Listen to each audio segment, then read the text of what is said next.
दोस्तों, आज के इस वीडियो में पतंजलि द्वारा बताए गए समाधि के प्रकार जानेंगे।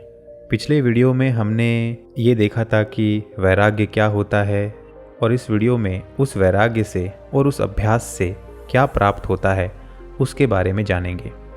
वितर्क विचारानंदा अस्मिता रूपानुगमात संप्रज्ञातः, अर्थात वितर्क, विचार, आनंद और अस्मिता, इन चारों के संबंध से युक्त चित्त वृत्ति का समाधान संप्रज्ञात समाधि है।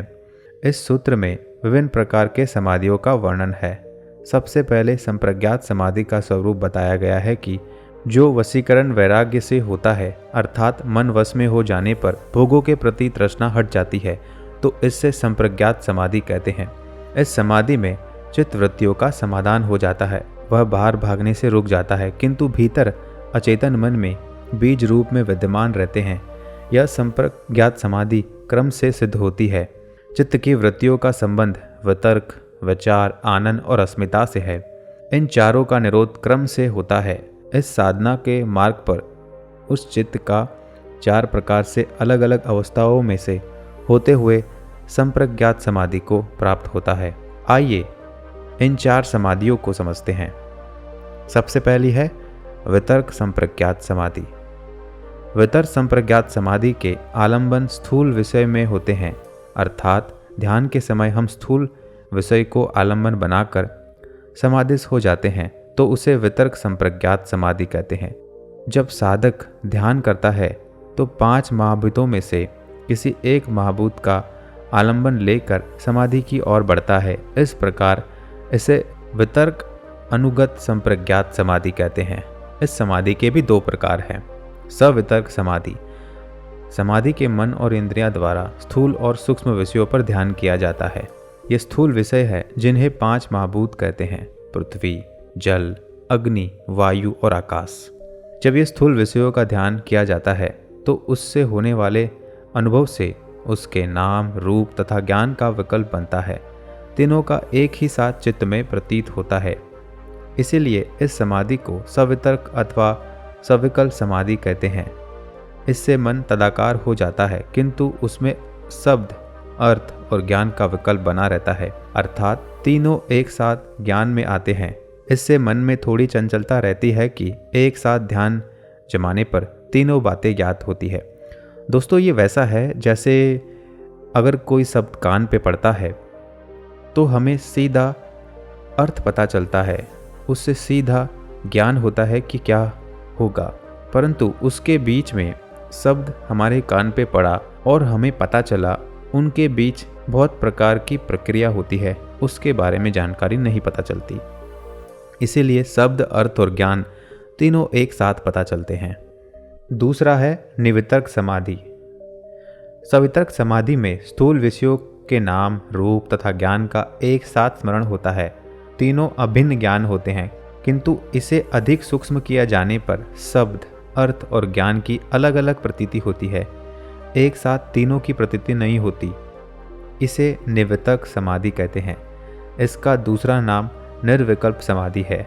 इसमें दूसरा विकल्प रहता ही नहीं। यही स्मृति परिशुद्ध है, यही ऊंची स्थिति है। अब हम दूसरी समाधि के बारे में जानेंगे। विचार अनुगत संप्रज्ञात समाधि। जब साधक ध्यान के समय सूक्ष्म तन मात्राओं का आलंबन लेता है तो इस प्रकार की समाधि को विचारानुगत संप्रज्ञात समाधि कहते हैं।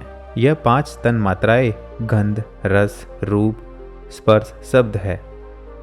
तीसरी समाधि है आनंदानुगत संप्रज्ञात समाधि। इस निर्विचार समाधि में विचारों का क्रम सर्वथा रुक जाता है तथा साधक को आनंद की अनुभूति होती है। यह आनंद भीतर के अनुभव के कारण होता है। इसमें अहंकार बना रहने से साधक में द्वैत की स्थिति आती है।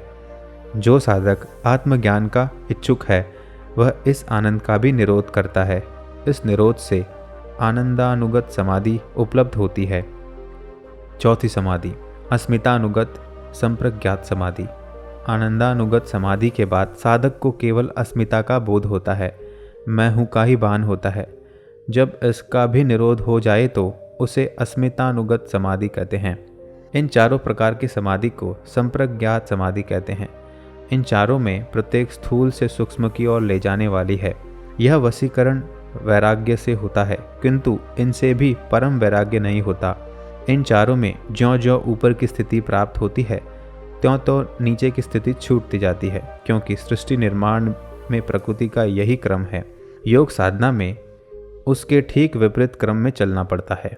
प्रकृति की यात्रा ब्रह्म से स्थूल की ओर है, एवं योग में उसके उल्टे क्रम से स्थूल जगत से आत्मा की ओर बढ़ना होता है। आत्मा पर यात्रा समाप्त होती है। सूत्र संख्या 18। विराम प्रत्या अभ्यास पूर्वः संस्कार शेष्यो नयः, अर्थात परम वैराग्य के बार बार अभ्यास करने से जब मानसिक क्रियाएं शांत होकर केवल संस्कार मात्र रह जाते हैं तो उसे असंप्रज्ञात समाधि कहते हैं। इस असंप्रज्ञात समाधि के सदने पर मन वश में हो जाता है तथा चित्त की वृत्तियां शांत हो जाती है। वे अब संसार के भोगों की ओर नहीं भागती, वे स्वभाव से ही उनसे ऊपर हो जाती है। इसी को विराम प्रत्यय भी कहते हैं। जब इसका अभ्यास क्रम ही बंद हो जाए तो चित्त की वृत्तियों का सर्वथा अभाव हो जाता है। केवल उस समय ये वृत्तियां संस्कार रूप में चित्त में विद्यमान रहती है। सूत्र संख्या 16 में बताए गए परम वैराग्य से स्थित स्वभाव वाली होती है। इस प्रकार की समाधि को असंप्रज्ञात समाधि कहते हैं। जो स्थिति को उपलब्ध नहीं होता तथा संप्रज्ञात समाधि तक ही रुक जाता है, वे इस अवस्था को शून्य की स्थिति कहते हैं, किंतु जो उपलब्ध हुए हैं वे इसे शून्य नहीं बल्कि अधिक स्पष्ट कहते हैं। इसमें केवल आत्मसत्ता का भाव होता है। इसमें मन की क्रियाएं बंद हो जाती है, विचार ही बंद हो जाते हैं, अहम भी गिर जाते हैं तथा द्वैत भी नहीं रहता। इस असंप्रज्ञात समाधि में अभ्यास क्रम समाप्त हो जाता है। केवल बीज रूप में चित्त के संस्कार शेष रह जाते हैं। उसका आत्मा में अपने कारण में लीन हो जाने से उस आत्मा का प्रकृति के साथ जो संयोग था उसका सर्वथा अभाव हो जाता है एवं आत्मा अपने शुद्ध स्वरूप में स्थित हो जाती है। सूत्र संख्या 3 में बताई गई स्थिति को जब आत्मा प्राप्त कर लेती है तो उसे निर्बीज समाधि कहते हैं। यह केवल्य अवस्था है। असंप्रज्ञात समाधि में चेतन मन की सारी क्रियाएं बंद हो जाती है, किंतु अचेतन मन में छिपे हुए अनेक जन्मों के संस्कार विद्यमान है, जिससे पुनर्जन्म संभव है, किंतु वह अंतिम होगा। उसको सबीज समाधि कहते हैं। इस बीज को मिटाने के लिए फिर प्रयत्न करना पड़ता है। इस बीज के मिटने से ही पुनर्जन्म की कोई संभावना नहीं रहती। सारा जीवन मृत्यु चक्र ही समाप्त हो जाता है। उसी को निर्बीज समाधि कहते हैं। इसी प्रकार असंप्रज्ञात समाधि के भी 2 प्रकार है, सबीज और निर्बीज। दोस्तों, आज का वीडियो यहीं ख़त्म करते हैं। अगले वीडियो में हम ये जानेंगे कि जो साधक, जो योगी सबीज समाधि को प्राप्त कर लेता है और उसका मृत्यु हो जाता है तो वह अगले जन्म में किस प्रकार साधना करेगा और क्या क्या प्रयत्न उसे करना चाहिए ताकि वह फिर उन्हीं सारी समाधियों तक पहुंच जाए। दोस्तों, अगर आपको वीडियो अच्छा लगा हो तो एक लाइक कर दो, चैनल को सब्सक्राइब कर लो ताकि ऐसे ही वीडियो आपको मिलते रहें। तब तक के लिए धन्यवाद।